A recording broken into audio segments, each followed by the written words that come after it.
So nice to see you. Hello. Hello. Jai Shri Mataji.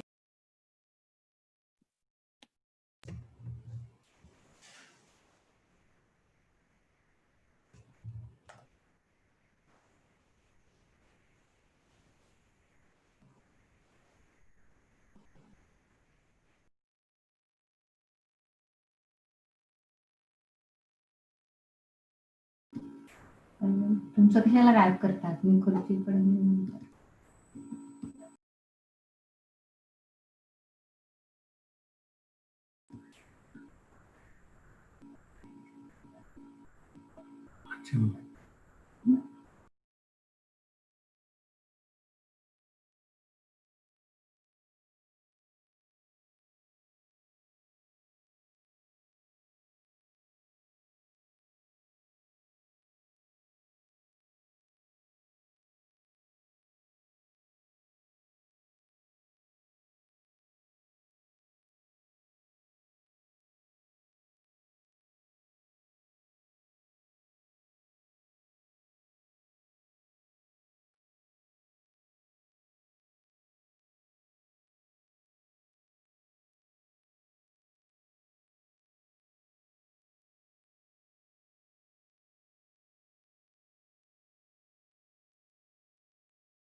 मेरी शहनाई माँ को पुकार रही है। देखिए किस तरीके से पा में माँ की आवाज आ रही है, बार बार कह रही है माँ माँ माँ। सादा समझ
Jai Shri Mataji, and welcome to all to this workshop about Sahaja Marriages. This is the first of two workshops that we will hold today here from Capella, the place where we meet every year to do all the marriage activities. And this session will be an interactive session, meaning we will also respond to your questions, and we will give you information on how to ask the questions later on during the presentation. So keep your question for the end of the presentation, and we'll respond to as much as we can to all the questions.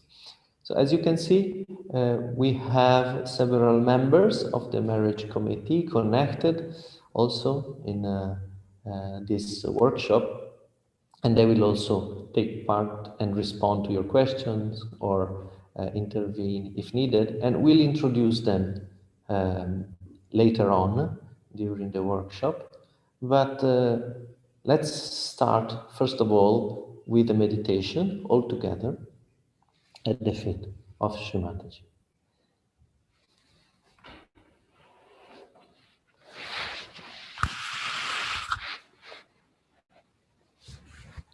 We can raise our Kundalini and put ourselves in Bandha.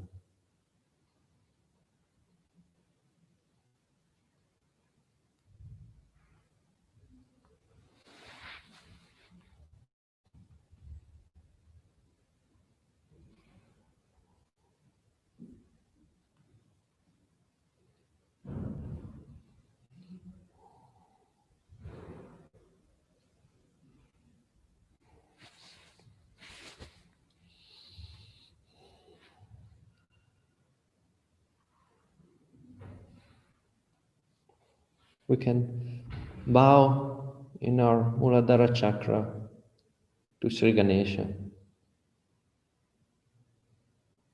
Sri Ganesha, you are auspiciousness. You are the basis of the whole creation.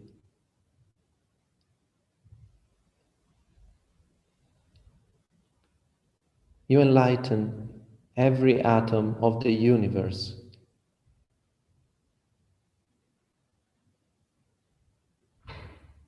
May all our cells shine with your purity, with your auspiciousness.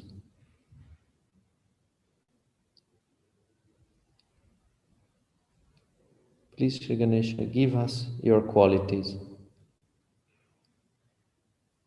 as you are the basis of creation, as you are the basis of our union, our collective, our family.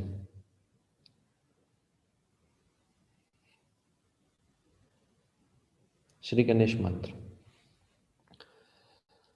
Om Tvameva Saksha Shri Ganesha Saksha Shri Adi Shakti Mataji Shri Nirmala Devi Namo.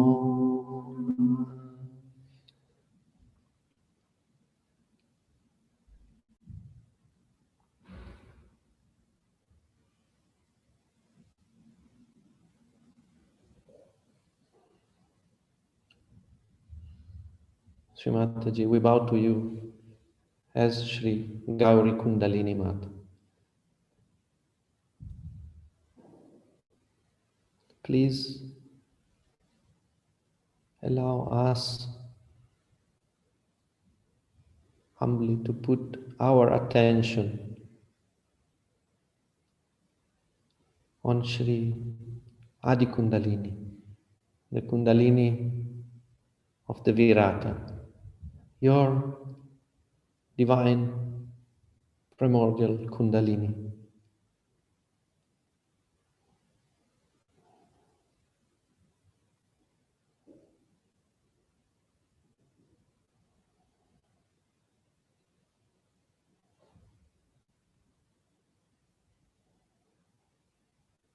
Shri Adi Kundalini Mata. Om Tvameva Saksha Shri Adi Kundalini Mata Saksha Shri Adi Shakti Mata Shri Nirmala Devi Namo Namah.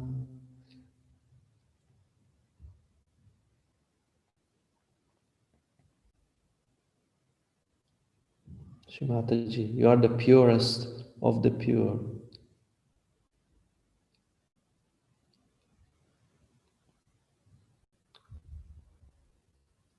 May we shine with this purity.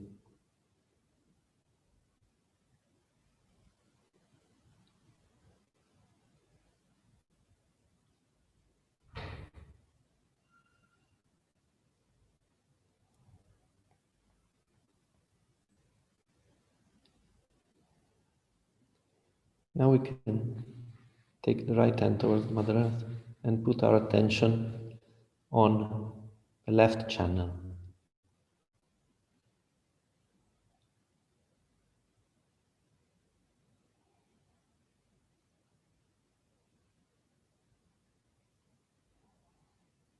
Shri Mataji, you are Shri Mahakali, the power of love of God.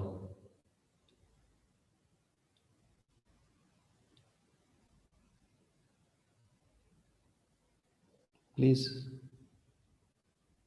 purify our left channel so that we may be pure and pure channels of your divine love.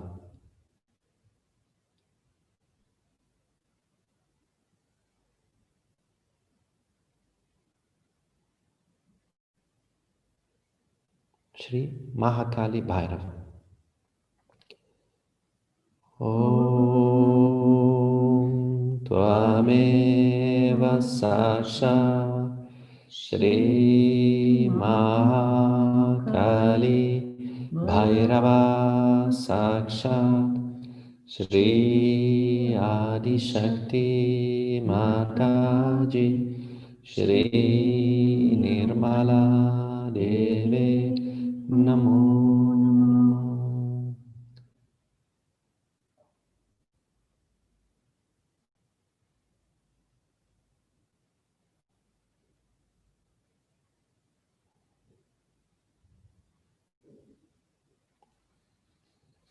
We can put our attention on our right channel and raise our left hand towards the sky.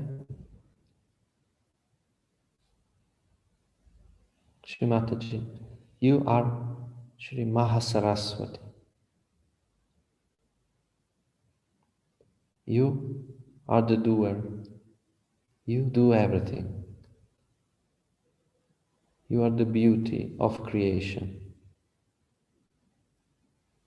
You are the aesthetics of life.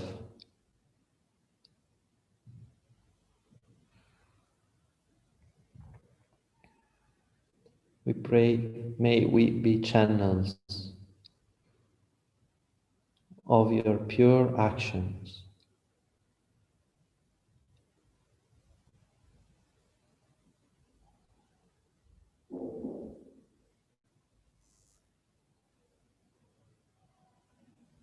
May we be instruments of the divine.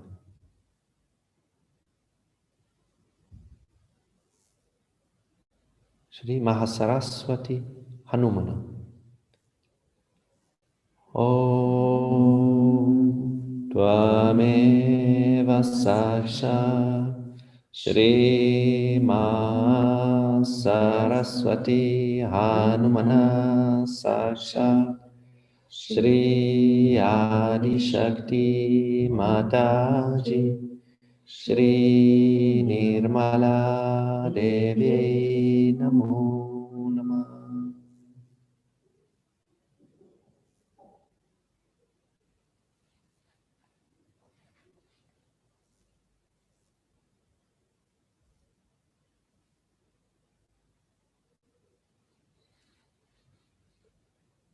Now we can take our attention to our heart.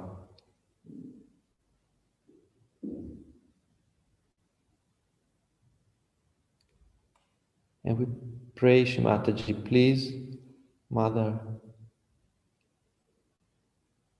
may you put your lotus feet in my heart.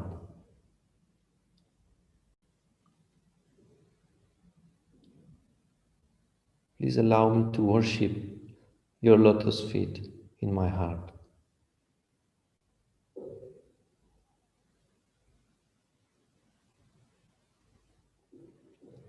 Please bless me with your presence in my heart.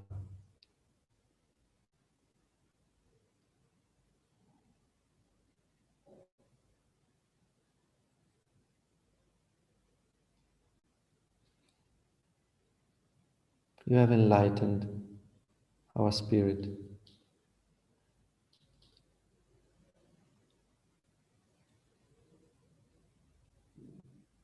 May our heart shine with the truth of our spirit, which is your love.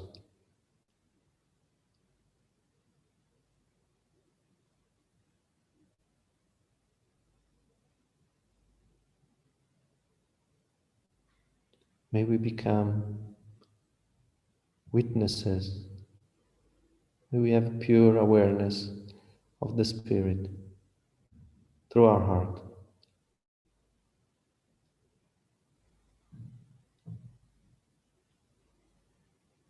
And may we feel the joy and be the source of joy for others through our heart, through our spirit.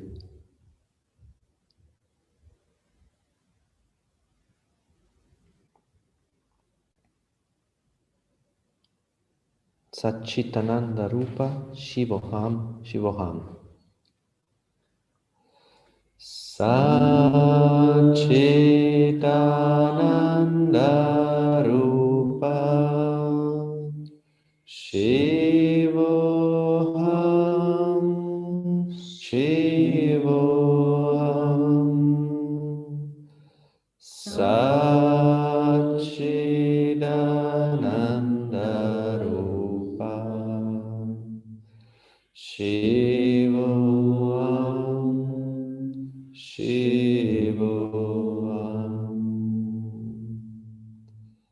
Satchidananda Rupa Shivoham Shivoham Satchidananda Rupa Shivoham Shivoham.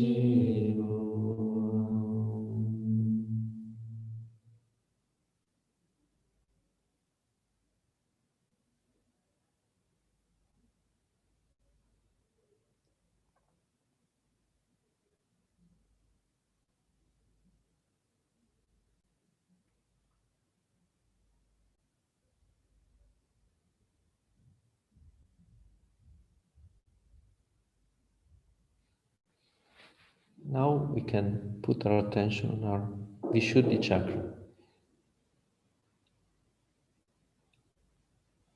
Srimataji, you have taken the form of Sri Krishna.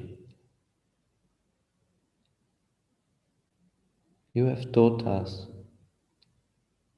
how the collectivity should be. You have given us the most beautiful family of Sahaja Yogis.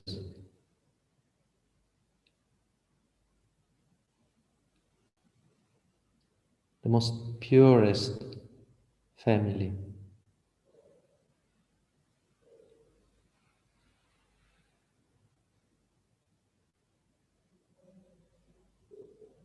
And the most joyful.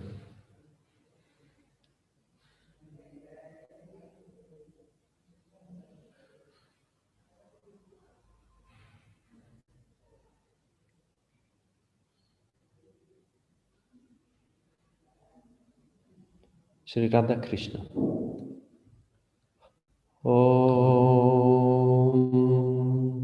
Tvameva Sakshat Sri Radha Krishna Sakshat Sri Adi Shakti Mataji Shri Nirmala Deve Namo Namah.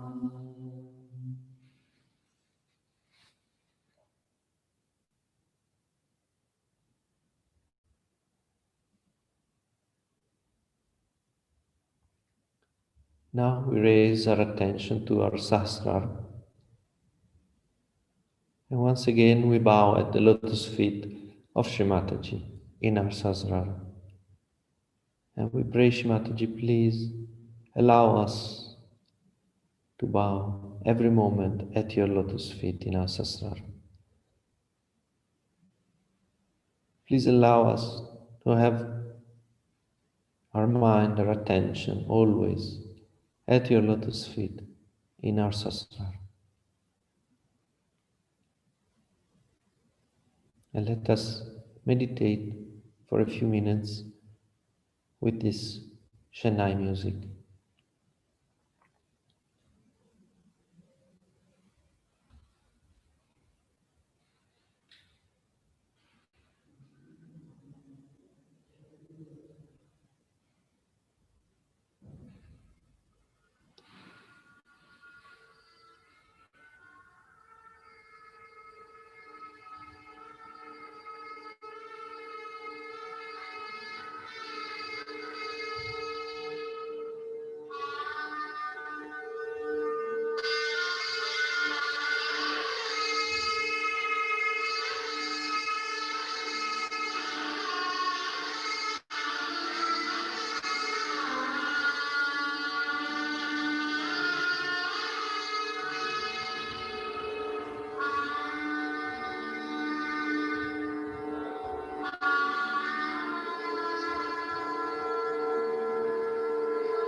मेरी शहनाई माँ को पुकार रही है। देखिए किस तरीके से पाम है, माँ की आवाज आ रही है, बार बार कह रही है माँ माँ माँ।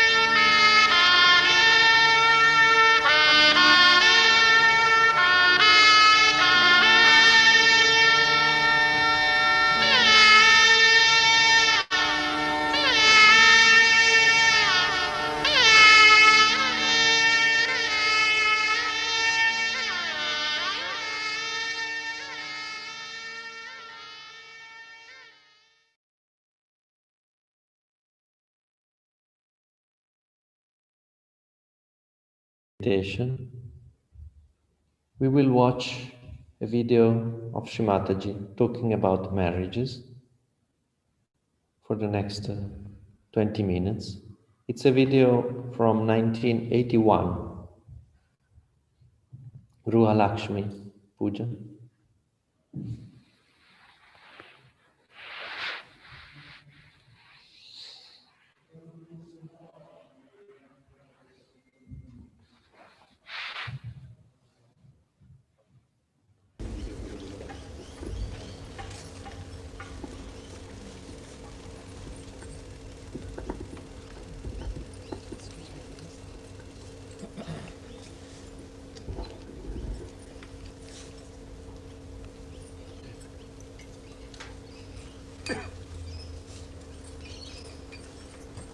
Today is the anniversary day of the wedding,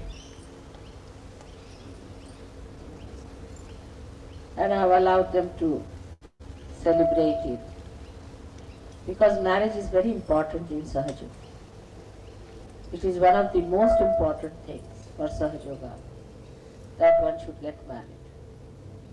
Firstly, marriage always gives you a balance of understanding. If you have proper ideas about marriage, if you have funny ideas, and if you are just married for fun's sake, and you do not understand the value of marriage, then it is just a joke. It's not a marriage. But in Sahaja Yoga, you really understand the value of marriage first of all, what it means.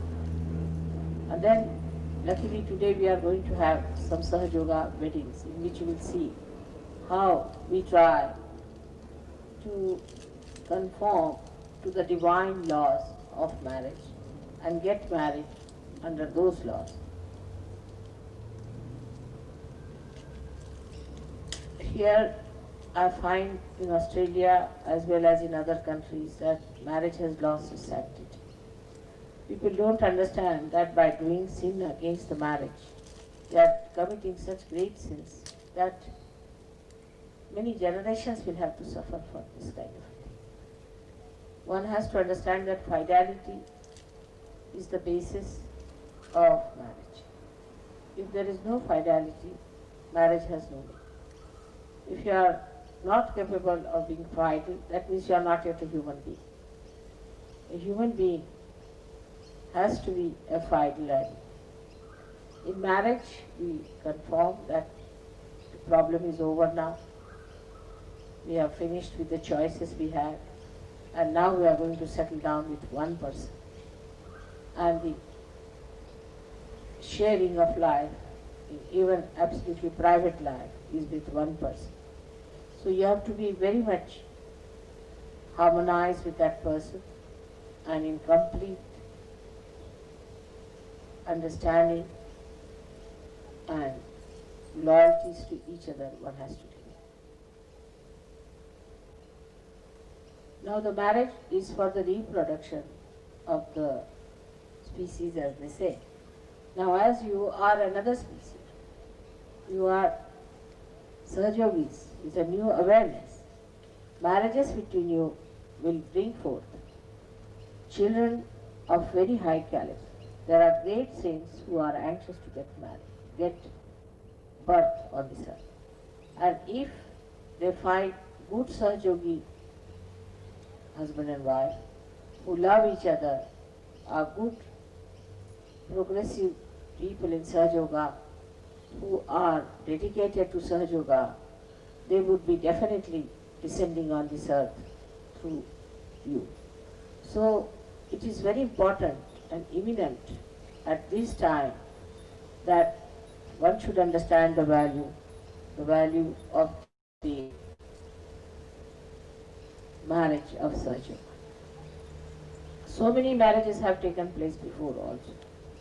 But what is the validity or what is the credibility of those marriages? Authority to marry in the name of God. All right, registration is a different thing altogether because they do not marry in the name of God, they marry in the name of a nation. But if you have to marry in the name of God, you must have a realized soul to do that. And one should understand every bit of the marriage that is performed, what you are doing, why you are doing. There are certain promises that are to be given. We have taken this marriage system from the old Vedic system, also changed it very much according to the Sahaja, where we tried to use also certain ceremonies which are done in the churches and other religions. But mainly it is based on the Kundalini. So the promise is to the fire. In this marriage, the promise is to the fire. Because fire is the one that burns off all that is ugly. And Kundalini is also like a fire on one point, because that's the only energy that rises above. See, so like the fire goes upward, the Kundalini also rises upward. That's why it is compared with the fire. But fire is the energy which is in the stomach, which is the dharma, which is the religion. The religion of the Sahaja is to keep in the center, not to go to extremes. And when they get married, by their understanding of Sahaja, they pull each other towards the center much more and enjoy themselves, the present moment and the present as it is. Sahaja marriages can be really fantastic if the Sahajogis who marry are sensitive, are equally balanced, or are not criticizing each other, not taking an upper hand. It is possible for one Sahajogi to marry another one to gradually upgrade that Sahajogi. It is possible also to degrade or negative so much that it can degrade also another person. It depends on your quality to be upgraded or degraded. So marriage is a very big blessing in Sahaja because all the gods and all the angels are watching these marriages, and they will see to it that these marriages are successful. But if you are bent upon making them unsuccessful because you still have the same kind of an awareness which you had before and you want to go to the same, it can fail also, like animals. If you live with the animals, even human beings can become like animals. So the Sahajogis must know that their awareness is changed, they are different people. They have to live with Sahajogis and not with other human beings who are not yet realized. They can talk to them, but they must know that the Sahajogis are at a very different level of awareness. If they realize this point, if they understand this simple point, that their awareness is very different, they would adjust much better in married life. There's no divorce in Sahaja. We do not think of as divorce, but there's nothing forced. I mean, if they fail to live together, it's a shame, but so far we have had no divorces. But as the people are coming from every sort of culture and thing, there is a possibility that people may like to divorce legally. But in Sahaja Yoga, there is nothing like divorce. But there is no force on anyone. One must try to understand marriage that it is for your enjoyment. If you cannot your enjoyment, you cannot enjoy the marriage, then it is of no use. In Sahaja Yoga, it is to be ensured that people enjoy their marriages and live very well, happily with each other. It is a responsibility of both the people in search. But say in my case, own case, my husband was not a realized soul, nor did he understood realization, nor was he a seeker. Despite all these, if you'd like to come to me, it was sitting in my lap.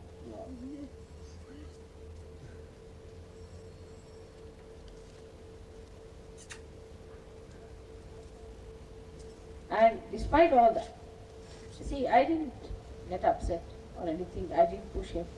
I didn't push anyone. I said gradually he will be able to see it through. So even if another person is not a realized soul, one can manage it very well and can live very happily. But in case you get both the people realized, then it's a much better thing and should be enjoyed.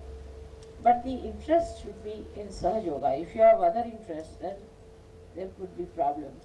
Because a Sahaja Yogi would not tolerate his wife, or a Sahaja Yogini would not tolerate her husband to waste his energy on nonsensical. And a new sort of conflict will start between Sahaja Yoga and the Sahaja Yogis and Sahaja Yogis. So it should never be a matter of conflict, because we have so many now ways and methods of finding out what's the matter with us. And if there is anything wrong with us, we should try to face it and clear it up. We should not try to clear each other's chakras, but our own. Actually, we do not pay attention to ourselves. We start paying attention to others. Moreover, I must say that Sahaja Yoga marriages will be the most successful marriages. Have to. They will re-establish the institution of marriage on very sound basis. There's no doubt about it. And those who will be married in Sahaja Yoga will be really remarkably happy married couples. But there will be an attack of the negativity on them as soon as they get married. Because it is not a very happy thing for these negative forces to see that people are happily married. And they would try their level best to bring all sorts of problems, all sorts of complications in the beginning to see that these marriages are broken. And when you start playing into their hands, you will also be spoiling the chances of getting good realized souls to you, because they would not accept such situation. If you have been quarreling in the beginning also, it's not good, because you go down in their estimation. So you have to be very patient, very soft and good to each other, to see that you create an atmosphere of invitation for these great souls to come on this earth. And if that is not so, then they will wait. They will not incarnate, because they don't want to have parents who are quarreling, who are fighting, who are suspecting, who are troubling each other. Now, one has to know that Sahaja Yoga marriage has a precise reason. It is not you are marrying just out of fashion. You are marrying because you want to have children who are realized souls on this earth to come. We give them a place, parentage to do that. And if you do not understand the value of that marriage, then it is better not to be married in Sahaja. It is better to spare the Sahaja. There's only one snap in Sahaja Yoga is this, that you are all born of the same mother. So you are all brothers and sisters in a way.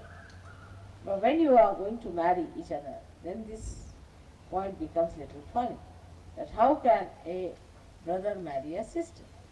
Now we can say like that I would say that it would be better if you marry not in the same community, but marry from somewhere else. At the most, a Sydney Sahaja Yogi should marry a Melbourne Sahaja Yogi. Some distance should be like that, so that it is kept like not brothers and sisters. Should be better. But I have seen when this happens, there is more conflict. Because they still carry on with the idea that they are from Melbourne and another from Sydney.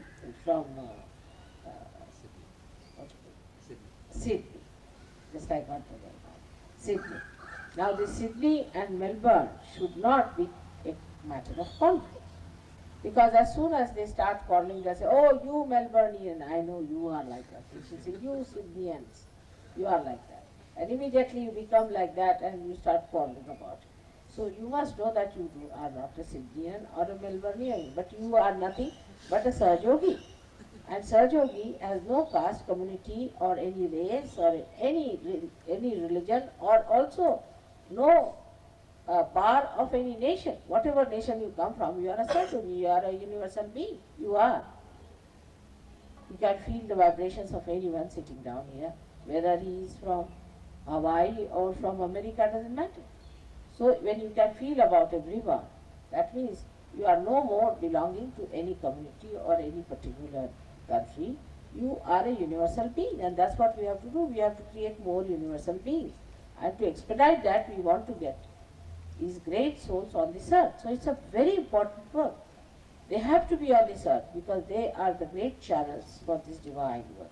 Once they start descending on this earth, the real ones, it will all expedite. It will be such a great, you don't know, it will be such a great sudden explosion of Sahaja Yoga. You'll be amazed how it can grow faster with these people coming down. And we should try to make such arrangements that we get the real blessings of those people, that they come down on this earth. It's very important. So I would request you to think about the marriage from a new angle and from new ideas, by which you can really understand the value of these marriages. And then you make it a successful marriage and not a failure, a nonsense of it. That's such a great simple thing to do, because you are married before realized souls. So there is no question of being just married like other people are married, and then they take a nameplate on their car saying just married, and they are going to a divorce case. There cannot be such a thing for surgery. It's a serious thing. If you are not serious enough about it, better not. If you have expectations about marriage, it is better not to. It is better not to marry. Nobody is going to force you to marry. Just say, no, not at all, I'm not ready. But if you are going to go on like this, you are really be harming Sahaja Yoga in the worst possible way. It is like stabbing Sahaja Yoga from the back. So there is no need for you to get married in case you do not want to have it. On the contrary, it would be better that there are many married couples who can produce children, and they can have those great people born to them. But if you think that adjustment and all that means all kinds of these old ideas of married life, it's better that you do not get married. It's a new heavenly marriage for which you should be prepared to receive the beauty and the blessings, and also the greatest of greatest, the ultimate meaning. I hope you will understand that Sahaja Yoga is emphasizing on marriages. And we do not believe in any asceticism, running away from family life. We believe that family life is the most important thing. We have to establish it very well on this earth, and that we have to see in these beautiful nests of divine love that great souls are born, and we have to continue it. There's no escape from having a very good married life. And I wish you, all of you, that you will have a very good, happy married life. And those who are not married, I wish them that they also will have a very happy married life. Now I've been married, I think 36th year is this my marriage today. So many years have passed, but still I feel like a bride with my husband, because really we have been very wise people to live like that. And of course there are ups and downs, but ultimately one feels very different about the whole thing. He has sent a beautiful letter today, thanking you all for your kindness shown to me and for all the kindness you have shown to him. So we should have the puja this today as a Graha Lakshmi. You are worshipping me as a Graha Lakshmi in you, and which is very essential also, to worship me as a Graha Lakshmi, because you all have a problem with your Graha Lakshmi. That's the left nadi. So I hope it will work out better for you, and we'll start with that puja. After this short puja that we have, then we'll start with this Devi Havan, because this we have not been able to do so far. And this is very important. We have to somehow or other manage it. Today, if possible, we should do 1,000 names. It will be a very good idea.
Now, with full gratitude in our heart, we can sing the three Mahamantras. Om Tvameva Sakshat Shri Mahalakshmi Saraswati Mahakali Trigunaatmika Kundalini Sakshat Shri Adi Shakti Mataji Shri Nirmala Devi Namo Namah. Om Tvameva Sakshat Shri Kalki Sakshat Shri Adi Shakti Mataji Shri Nirmala Devi Namo Namah. Om Tvameva Sakshat Shri Kalaki Sakshat Shri Sahasrara Swamini Moksha Pradayani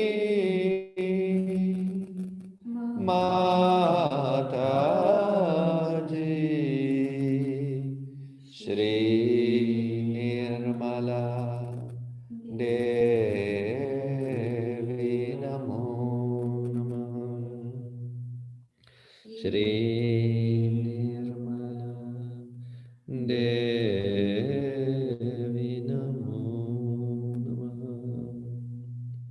Shri Nirmala Devi Namo Namah.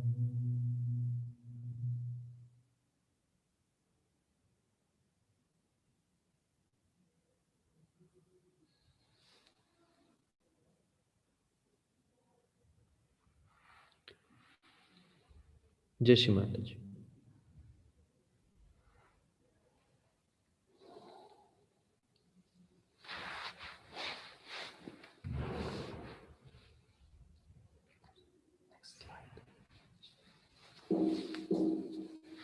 Okay, so now we will go through a small presentation about first Sahaja marriages, and then we will talk about the marriage committee, how do we work, and then we will open for questions.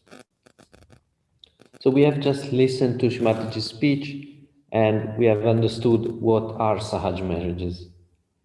Shrimataji established marriages long time ago, and the video that we have seen was shot in 1981. And as Shrimataji explained, they're a sacred ceremony. And in general, marriages as themselves are a sacred ceremony. And the Sahaja marriages are marriages in the name of God, as Mataji was saying. So they are based on these divine principles and laws, and they are performed in front of Shrimataji. As Shrimataji was saying, they are based on the old traditional system of marriage, where the family is arranging the marriage, and in this case the Sahaja family is taking this role and guiding the process for the couples. Shrimataji has given specific indications, and these are the indications that we follow when we perform the matches and the marriages. And these marriages, since when they started in the early days to now, they evolved. The protocol evolved, the vows evolved and changed. So what we will talk during this presentation is mainly what Shrimataji did for marriages in, let's say, from the 90s and above. So when the collective was growing, and Shrimataji established some protocols for marriages that would work for a bigger and bigger collective. While at the beginning it was more a more personal sort of level of attention of Shrimataji on the very few couples that were marrying. But now we are working with a wide global collective, very wide, and Shrimataji has established specific indication protocols on how to do that. And we will talk about this the years between the 90s and early 2000.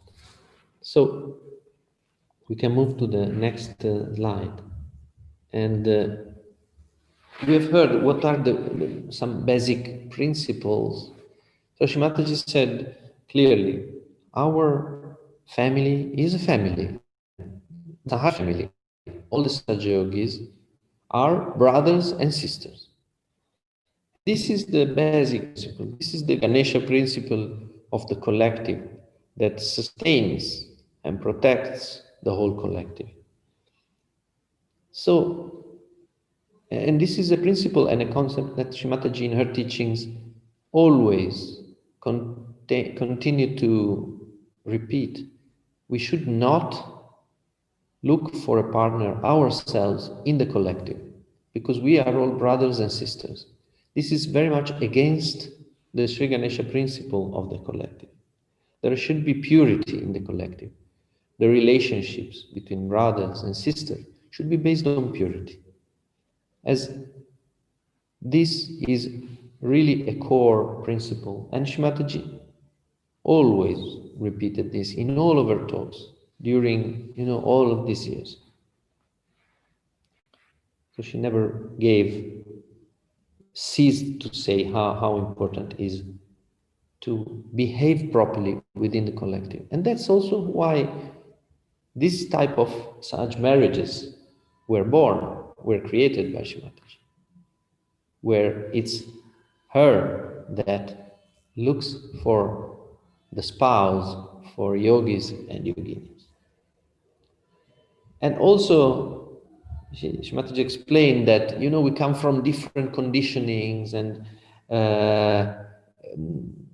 human beings throughout history, they've created a lot of rules which are superficial, which are not in line with the truth.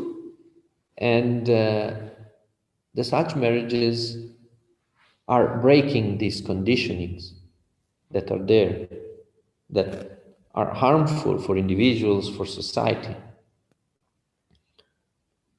And by mixing yogis and yoginis from very different culture, they are creating a global family of enlightened individuals which go beyond race, culture, nationality, and all of these concepts, you know, were in the past. And after self-realization, Shrimati said, we are beyond. And we have to be willing also and understand that the Sahaja marriages can happen with yogis and yoginis from very different cultures from ours. And there is an effort of coming together. And Shmataji worked on several conditioning, on several global issues also, by joining together yogis from different places, from different cultures.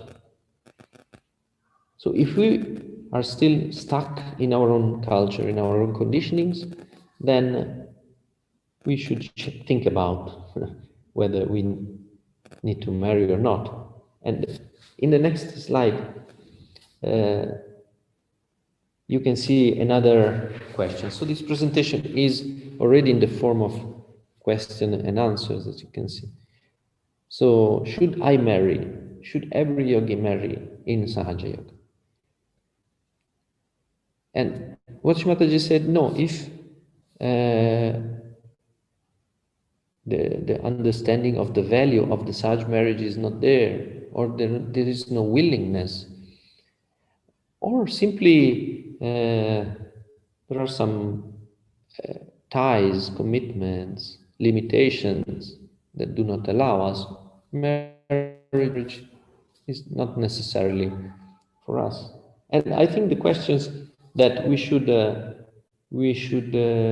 really ask ourselves before applying are these. So, am I willing to accept these vows that Shrimataji talked about in the talk?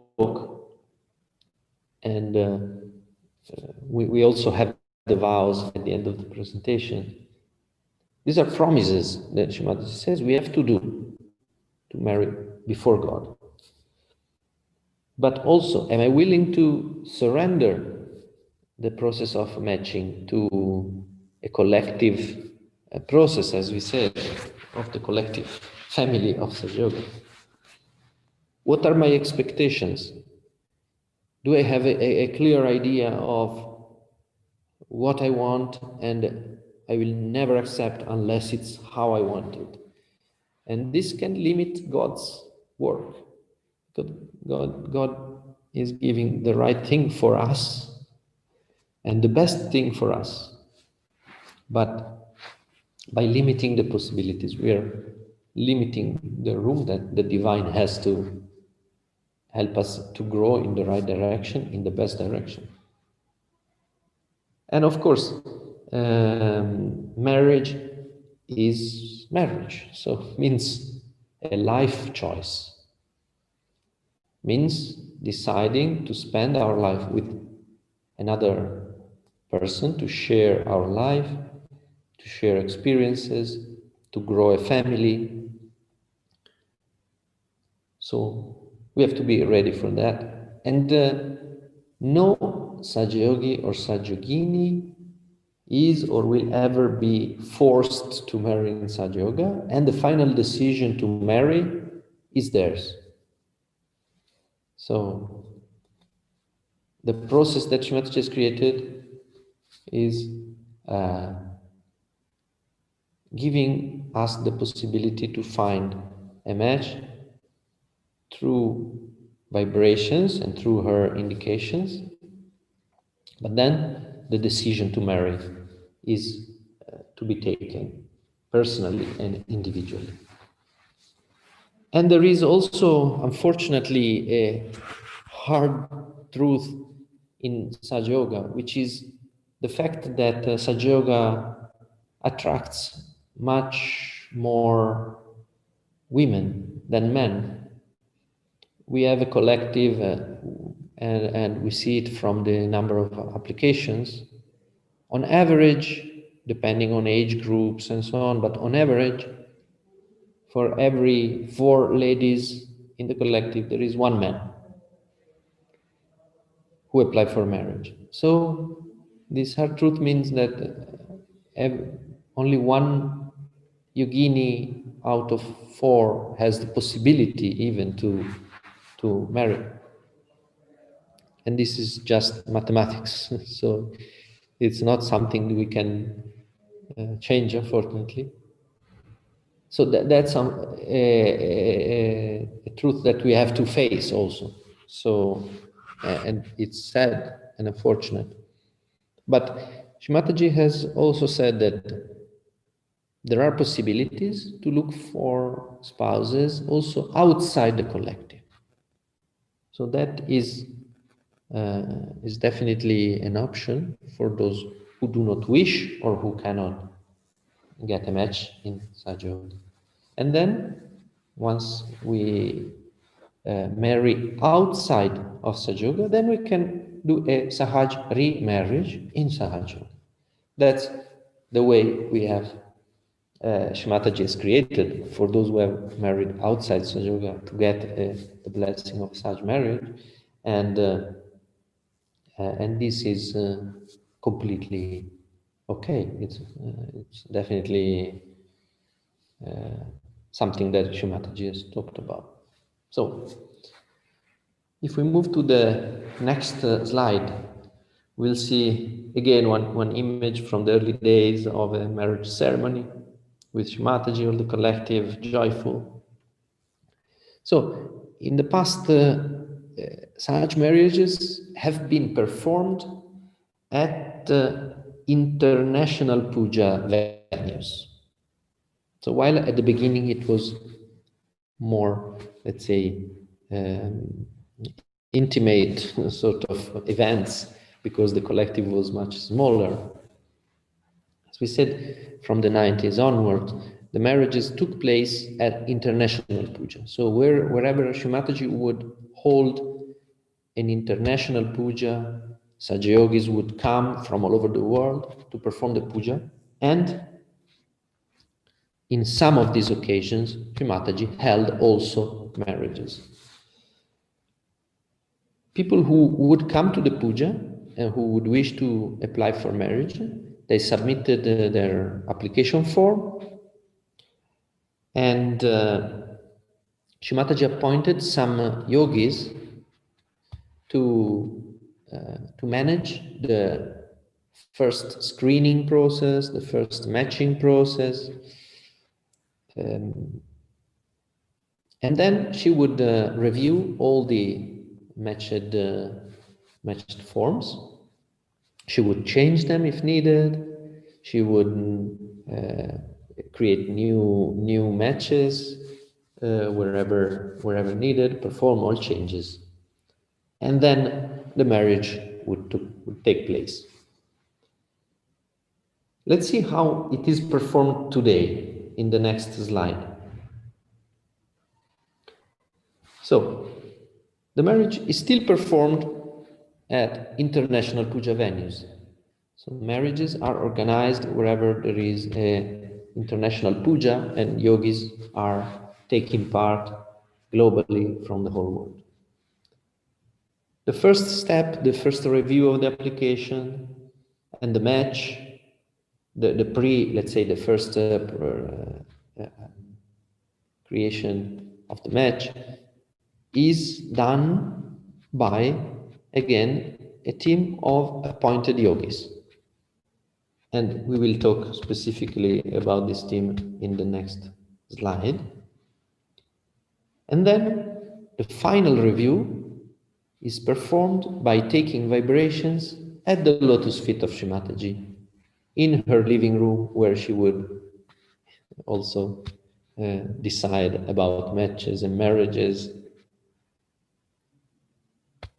and by a group of yogis and yoginis. You can see in the picture the application forms around and the people meditating in the living room of Shri Mataji in order to take the vibrations and trying to be completely instruments of Shri Mataji's will and to receive her indications through vibrations on marriages that should happen. So if we go to the next slide, who are these people who are working on marriages today? And this is the team is called the International Marriage Committee, IMC, and was created in 2011.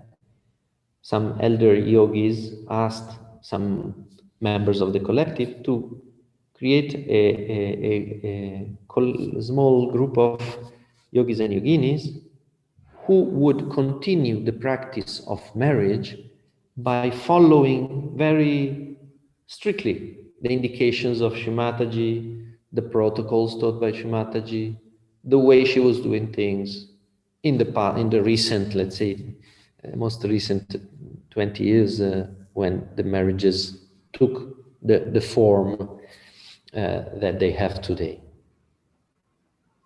So an international group of yogis was nominated by country coordinators, by councils, to perform this activity. And this team is from all over the world. And the yoginis and the yogis have a long experience in Sahaja Yoga, many years. They have to have, of course, the command of the vibrations and understanding of Sahaj. So they were proposed by the country coordinators, and the group first formed in 2011.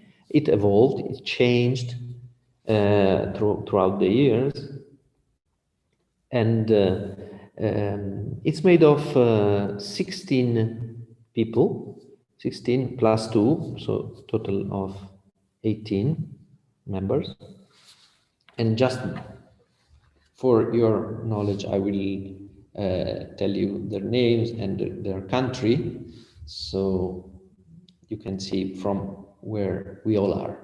So I'm Marco from Italy, then there is Petra from Austria, Caterina from Brazil, Mary and Teresa from Canada, Hei Bin and Hanlu from China, Gael from France, Lucia from Germany, Mira from Hungary, Lakshminarayan from India, and Manish also from India, Govinda from Spain, Vijaya from Switzerland, Ishin from Turkey, Danya from the UK, Ram from USA, and Victoria also from the USA.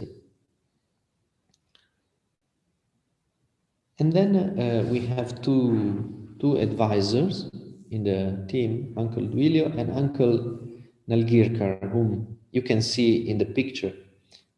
Uncle has been appointed by Shri Mataji to manage marriages for many years, and Shri Mataji has personally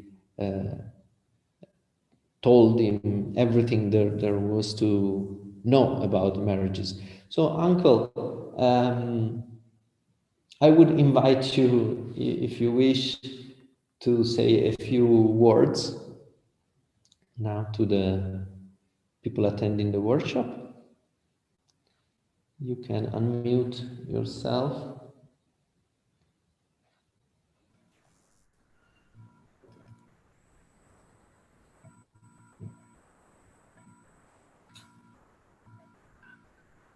I can speak now, Marco. Yeah, we can hear you, Uncle. Jai Shri Mataji. Jai Shri Mataji. So, we welcome all those who have joined today's seminar. And Mr. Marco is explaining very nicely. This is about Sahaja Marriages. Shri Mataji started long back. And in Kabela, outside India, it was started from 1996. And every year we have been performing the marriage ceremonies, except this year. I really appreciate all those Sahajogi and Sahajoginis who are willing to marry in Sahajoga. And they, according to me, they must marry because it is a blessings from Shri Mataji. You are participating in the God's work. Sahajoga is the God's work. And you are coming forward to be part of it by joining the marriage ceremony and getting married.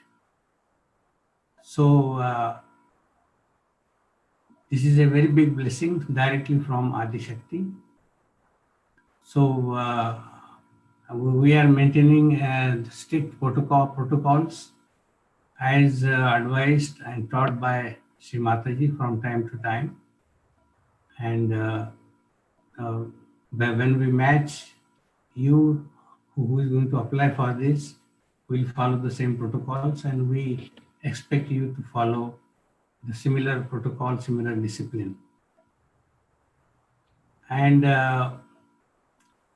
Shri Mataji personally used to match herself sitting for days together. I remember she will sit continuously more than 24 hours, sometimes 48 hours.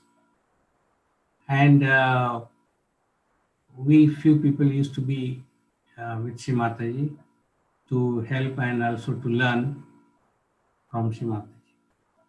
And now we have a team called IMC, International Marriage Committee. We are following a similar protocol, similar discipline, and without any biasing, without any deviation to the discipline taught by Shri Mataji. So you, those who desire to apply, be assured everything will be as taught by Shri Mataji, and whatever protocol Shri Mataji established, it will be done with those rules, regulations of Sahajoga. I think, Marco, this is enough because I will go on talking. You have limited time. Thank you, Uncle. Thank you, Uncle. Thank you very much. Thank you. So, yes, if we go to the next slide, how does it work? Here we can see what Uncle was saying. So, the IMC has the goal of upholding all the protocols, the practices, and teaching of Shri Mataji, and we do it in a way that we don't represent our own country. We are there for the whole world collective and for all the applicants. We try to consider all applicants, whatever is their nationality, age, or as we would match our children. So it's that attitude of love, caring, and attention that we need to have, avoiding personal involvement so that we are not biased, as Uncle was saying, and maintaining all confidentiality. So if we go to the next slide, I'll go quickly so that we have more room for the question and answer. But basically, this is what the MC does. And just some numbers for you to understand the volume of application we receive. Last year we received more than 800 applications, of which 100 and 70 or 80 were from boys and the rest from girls. In order to match, to create these more than 170 matches, we held more than 1,000 sessions of vibration taking, and this happens in a matter of 3 or 4 days, because we generally do announcements on Thursday. So what happens? We meet all together in Cabela. In this case, we collect all the applications that are coming from the applicants that are nearing 1,000 per year, and we screen them, we verify them, and then when it comes to matching, we spend whole day from 8 in the morning to 10 in the evening, even more sometimes, to take vibrations continuously for all the matches, for days together.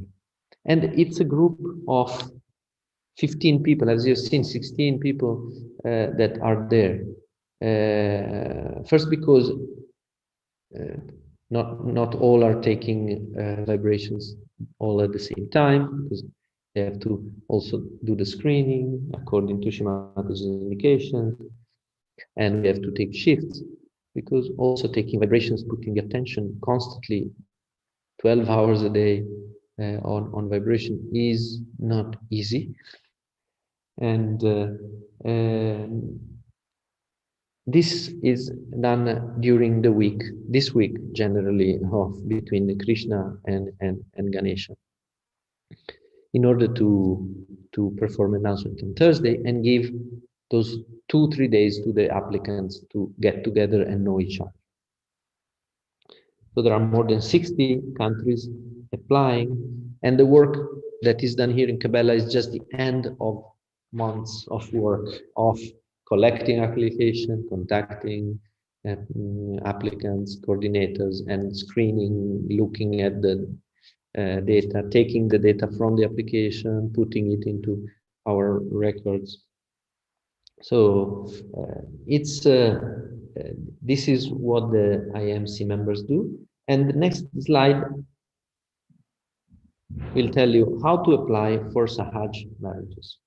Well, first advice is to meditate and work on ourselves, of course. This is something that we should do as a usual activity as yogis. But definitely, you know, if you want to make a life choice like this, better do it with an awareness and a state of vibrations that is proper and that is gives us that readiness to start such a new life. Then there are a lot of Shimataji's talks. If you can go to amruta.org, you will find many talks about marriage. When we circulate the forms, we will circulate also protocols, which explains all this in detail that we're talking about with more details. And then you have the support of all the leaders, the committees, the councils locally that can support you in all the questions that you have. We can support, of course. And then I would say only then fill the form. If there is any change of mind, if there is any change because you cannot come to the ceremony or something, you can inform us and we will manage that. And then before the matching, again, meditate and work, which always help, because what we generally say is that the marriages are a big vibrational workout. So if you can start a few months in advance and do it little by little, it helps. Otherwise, you will have the washing machine treatment in those 2 or 3 days when you are messed. So the advice is to really take it as an important, definitely, path, step of your life, and act accordingly. So I would say, final question: what is happening in 2020? As you might have seen our message. Well, right now we still do not see the chance of international pujas happening this year. Activities are being performed online, and there is very little chance of having international pujas where people might be able to take part from all over the world. In some regions of the world, like South America, North America, but even other regions, some countries, even in Europe, in Asia, there are still some critical situations, and we continue to face this. So in this year of, let's say, suspension of the international in-person, let's say, activities, of course, if there cannot be a puja altogether, there cannot be a marriage ceremony, as you can understand. But we met, we meditated, we tried to understand what could be done. And right now we are holding these workshops. We are definitely monitoring the situation to make sure that next year we will be able to proceed with marriages again, matches and marriages again. So, if we move to the next slide, it's just a reference to the protocol document, talks of Sri Mataji, and the book with the excerpts of Sri Mataji about marriages, which can also be found on amruta.org. These are places where you can find more information. But now let's open the session of question and answer, and let's go to the next slide. So here you will see, you can send us any question. We wanted to make this interacting. Unfortunately, we cannot have a Zoom with thousands of yogis, but you can send us via WhatsApp your questions or via email, and we'll be checking. We hope we'll be able to respond to many of these questions.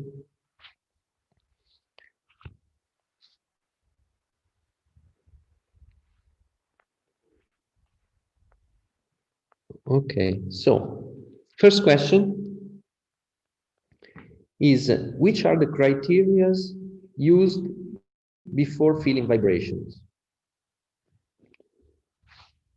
So, as I was telling, Sri Mataji has taught us how to perform this process of matching. And there are some human, let's say, practical elements that are considered before the final vibration taking. These elements are various and can be elements of age, of course, which makes sense. Elements even of physical appearance, like height. Also, education is taken into account. We try to match people who have a similar level of education, so that they can interact and communicate with a similar understanding, but also some more binding, I would say, rules are those of, basically, for example, not coming from the same center. This is another very important element Sri Mataji talked about in the talk. So our center, which we attend, is like our most intimate family. So we try not to do them as let's say, first step. And after we do this screening according to these indicators, we will find basically a set of ladies or a set of boys that can be matched together, and then we will move to the vibrations taking in order to find which match has the strongest vibration. So another question is, how do you know if you exclude a possible match because not all the parameters are exactly matching, as age, height, education, and would it be better to add some flexibility? Okay, so I can confirm that we try to be flexible whenever there is no match for a boy or a girl. We extend, let's say, our parameters. We do not bend them too much, but we do have flexibility. And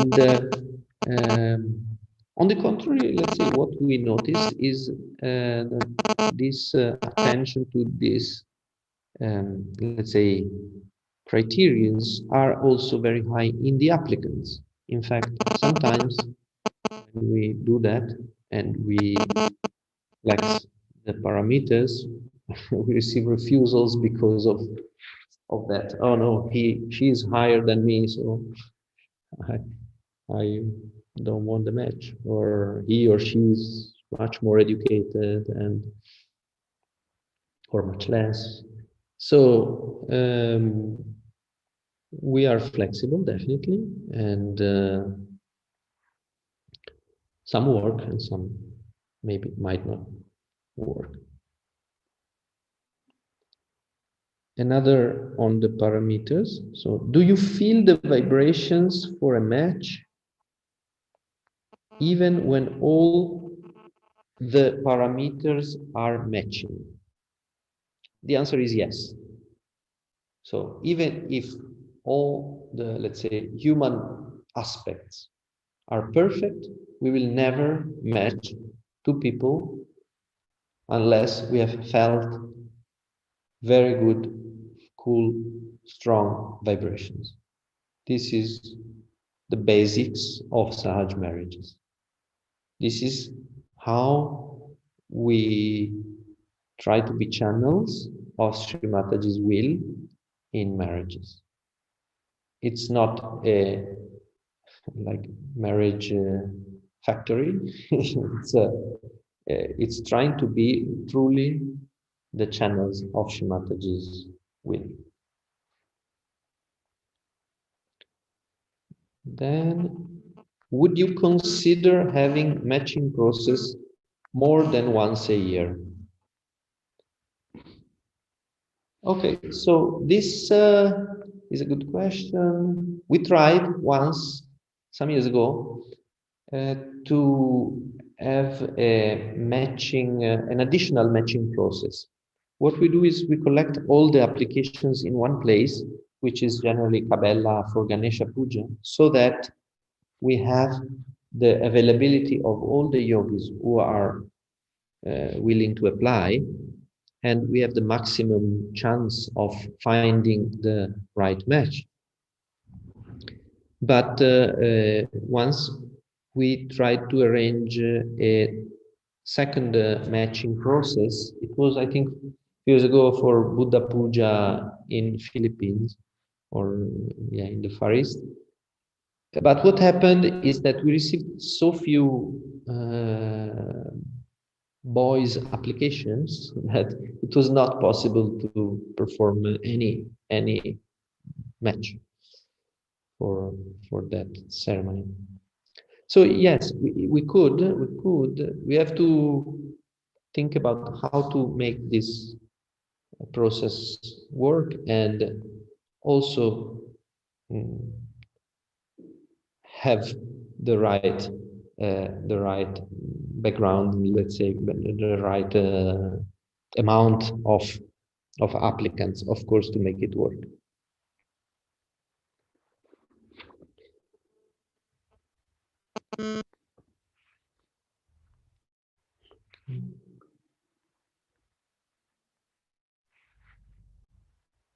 So another question: why can't we have online matching if we can have online pujas? So, yeah, as I explained you, the matching process is a very big activity. It takes days of 15 people closed in a room all together for days, taking vibrations morning till evening, and as it is today, it becomes a bit difficult to transform it in an online happening for some reasons.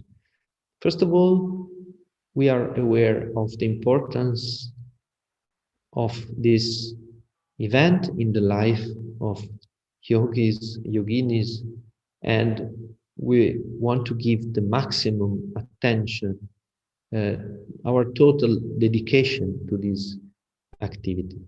That's why, as I said, people from all over the world, they travel on their own expenses and everything to Cabela. They come here, they spend whole week, they take holidays to do this and to get together to do this big work. And it takes generally, in the past it would take more, but it takes some days, even for a group of experienced yogis to come into, a oneness of vibrations, of harmony, and being truly channels of Srimataji. The level of vibrations that we feel when we meet and we sit at the lotus feet of Srimataji here in a room, it's incredible. It really shows her presence. And doing it online would not be so easy as, we might have our own life going on, and the attention would be more difficult it would be a bit more difficult to give the proper attention, and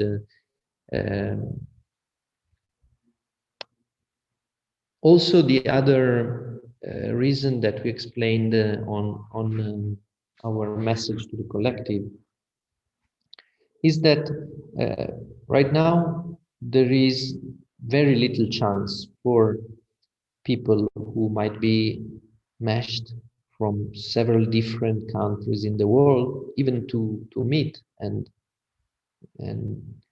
this would make our marriages or our matches actually a mass engagement process, which frankly Srimataji never did.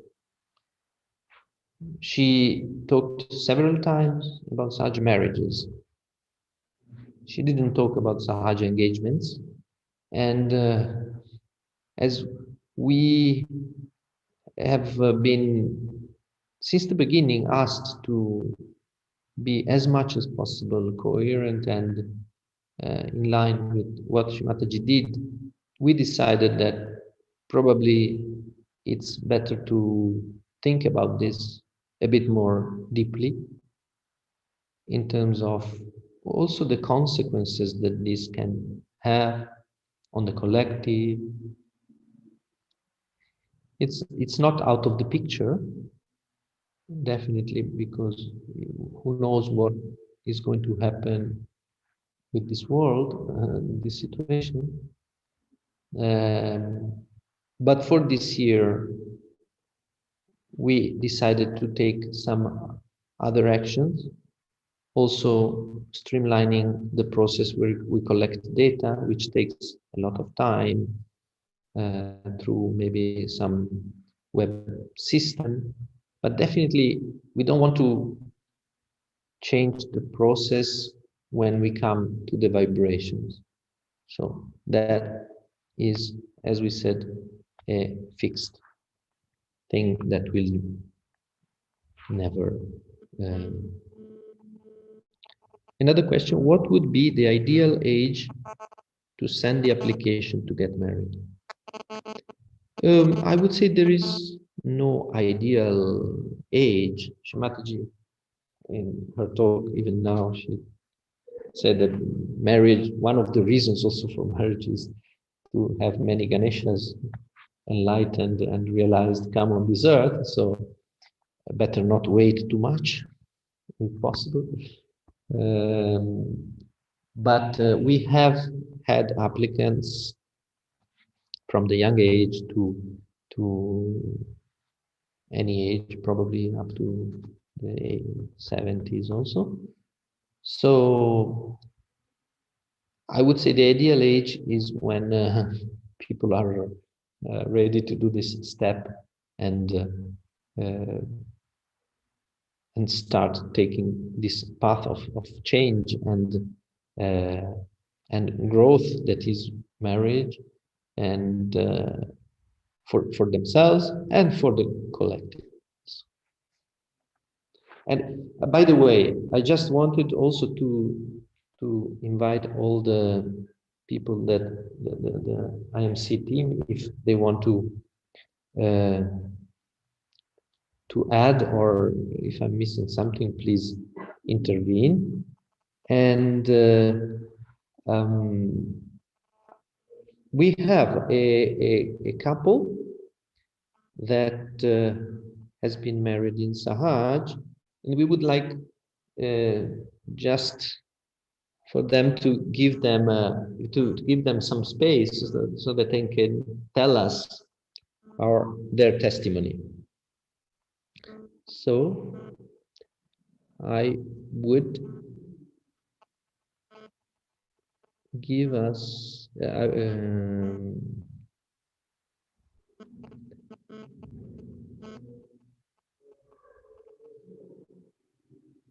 so Lumi and Bhargav, can you unmute yourselves?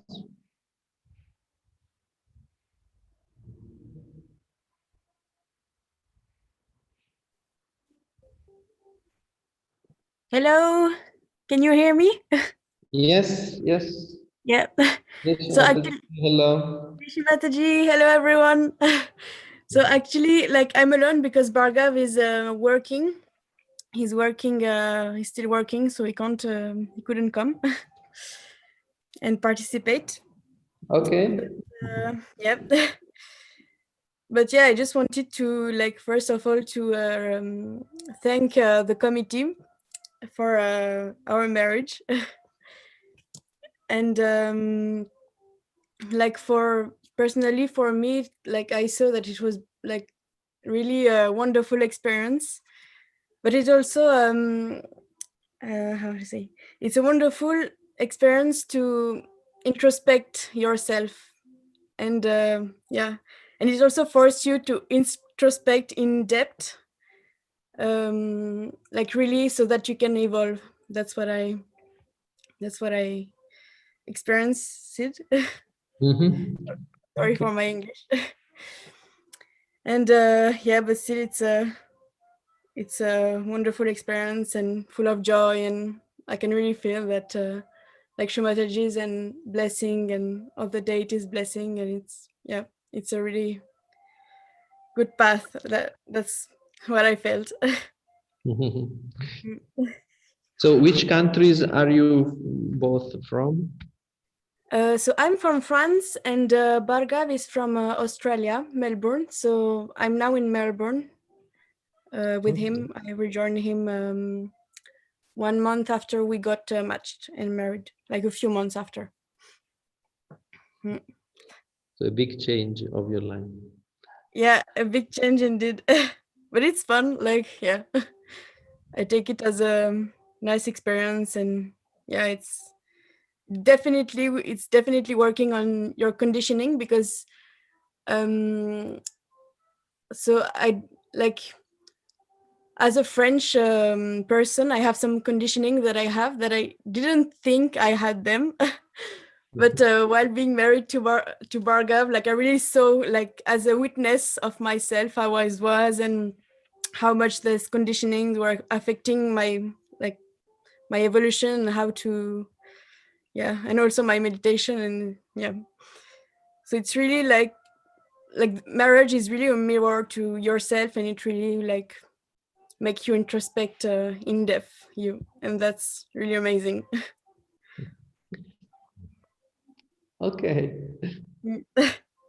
Thank you very much, Lu. You're welcome. Okay, so yeah, as we said, the conditioning strategy uses also marriages to help us go beyond our conditioning and create this global society. So another question I received is, what percentage of Sahaj marriage application of boys are matched on average each year? So yeah, as we were saying, the number of boys is generally 1/4 of the number of girls. So I would say that considering these numbers, we generally match 85% roughly of the boys, and this is generally because you know, not all applicants probably have their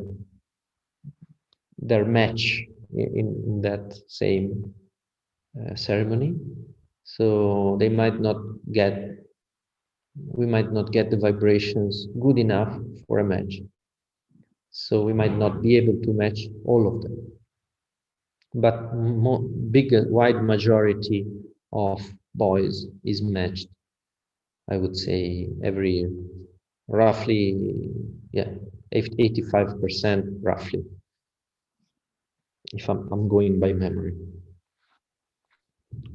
Then another question.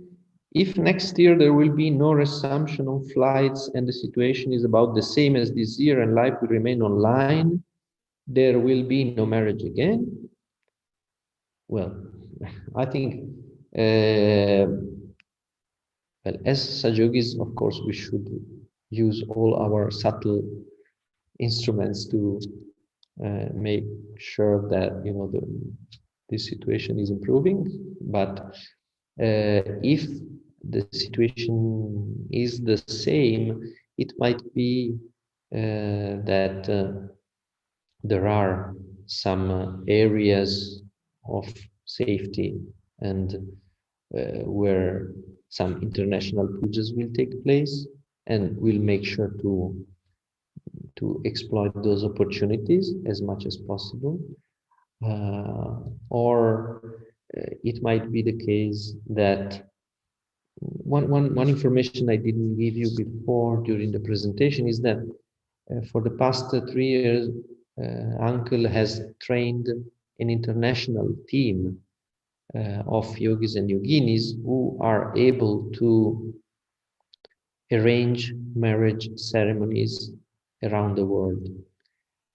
And this was done in order to create the possibility for ceremonies to happen in more places as of today. So as of today, International Marriage Committee manages the marriages at Ganesha Puja in Cabela, and in Brasilia, Shivaratri Puja. As I said, we tried to arrange marriages also in other places, Buddha Puja, but it didn't work out. So for now, these are the 2 places where we have actively arranged marriages. marriages arranged in other places, such as Russia or India, are not managed by the International Marriage Committee, but by local marriage committees.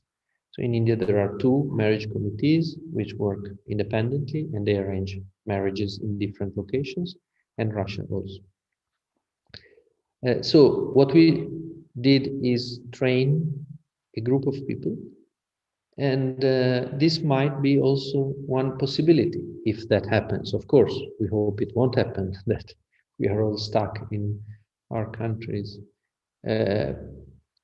That in that case, maybe it could be that if that happens, we have smaller marriage ceremonies in different places around the world, and we can, in any case, do the matching, let's say, centrally in Kabbalah, for example.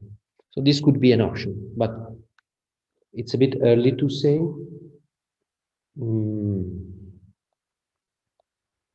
But we are considering all possibilities to make sure that marriages next year will happen.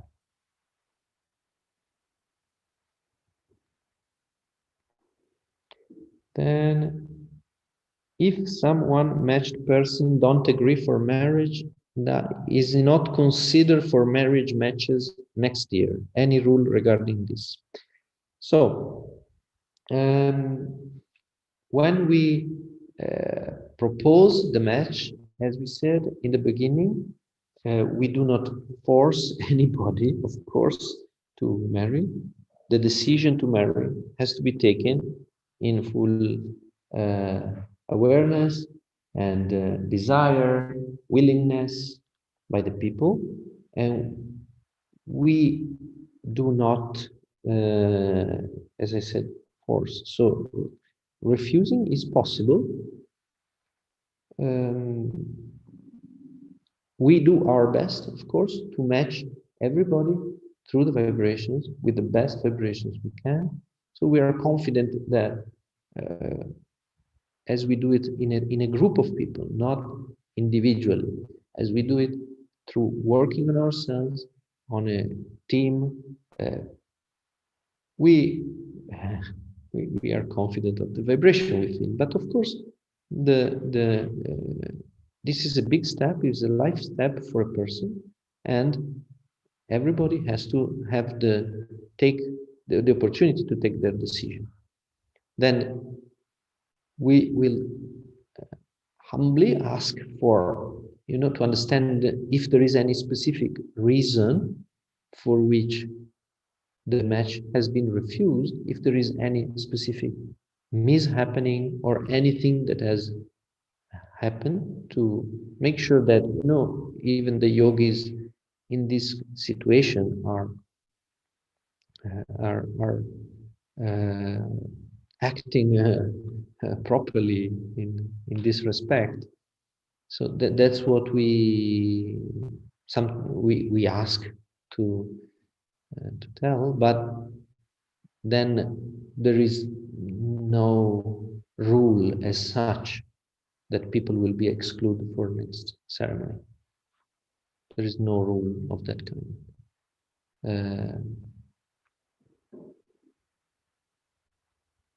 But every case is different, and sometimes also we see some happenings that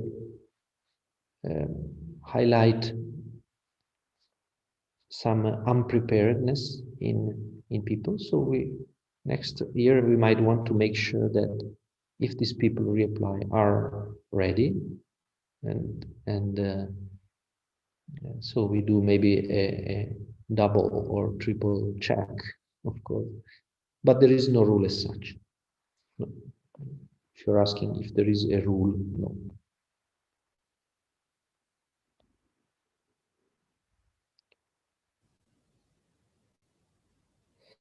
So another question.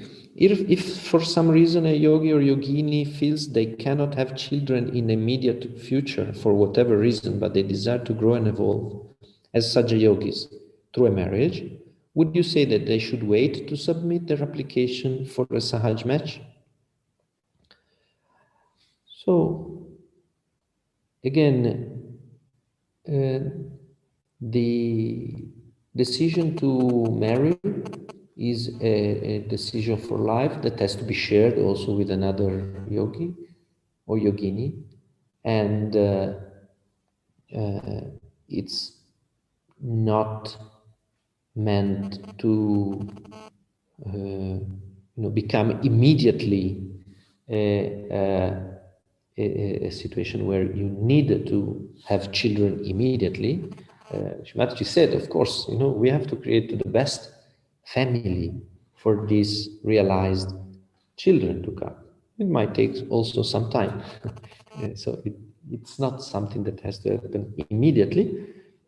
On the other side, it is something that has to be shared. So what with the other person, if this is a binding, or there is a commitment, or there is some obstacles because of work, because of anything, these things should be shared after the match by the two yogis and yogini that have been matched, so that they can see also what is the situation they are going to face once they get married, and they are aware of areas that they have to work on. So I would not say that you have to wait, because there is no rule that once you marry you have to have children immediately, but it is part of the exchange that has to happen before deciding about marriage between the two people that are meshed. And what we can say is, again, we feel the vibration and we can see if through vibrations the people are, the couple is having a good match. But then, it's up to the couple then. As Mataji also was saying, if we are not able or willing to overcome our conditionings or our decision, it might be difficult to work it out. So marriage is also a play of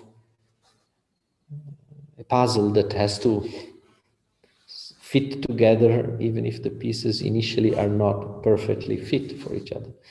So it's something that has to be worked out.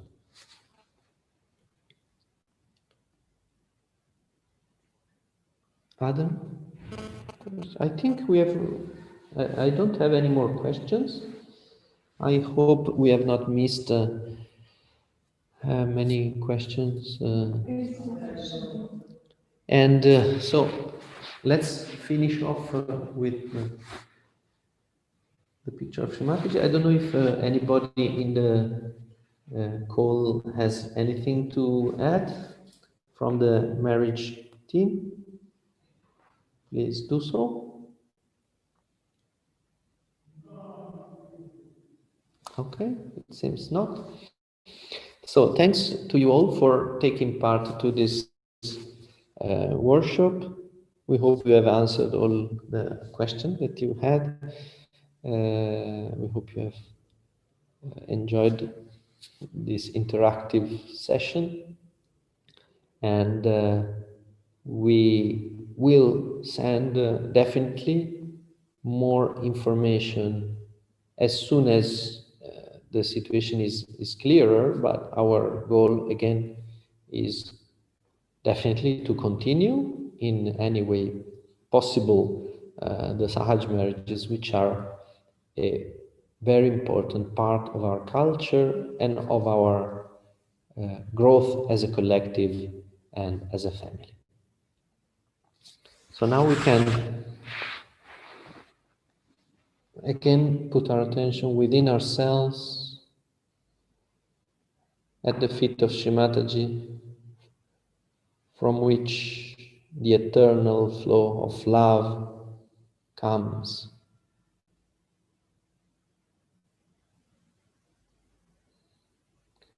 She has given us our realization. Shrimataji, you have blessed us with the highest blessings.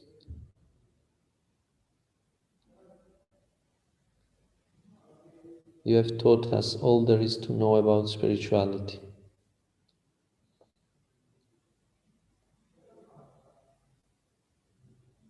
As a mother, you have taken care of each of us, and you keep taking care every moment. You are on our side, in our heart. May we be truly your instruments. May we be truly connected to you.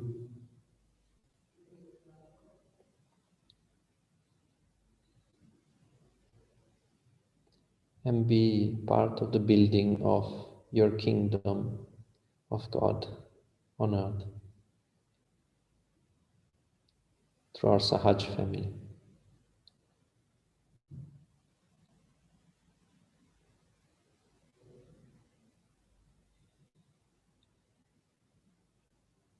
We will say the third mantra of the Sahasrara. Om Tvameva Saksha Shri Kalki Saksha Shri Sahasrara Swamini Moksha Pradayani Mataji Shri Nirmala Devi Namo Namah Shri Nirmala Devi Namo Namah Shri Nirmala Devi.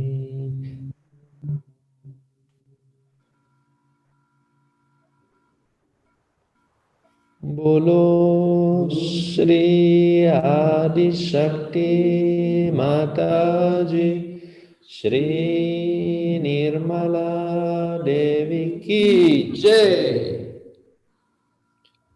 Jai Shri Mataji. Mataji, can we talk IMC?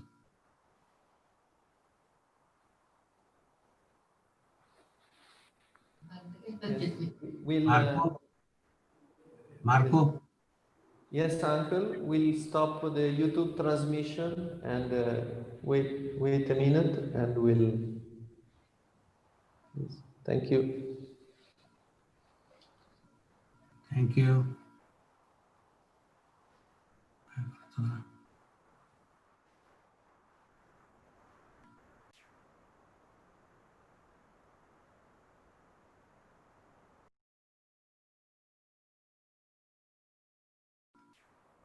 Can they come online?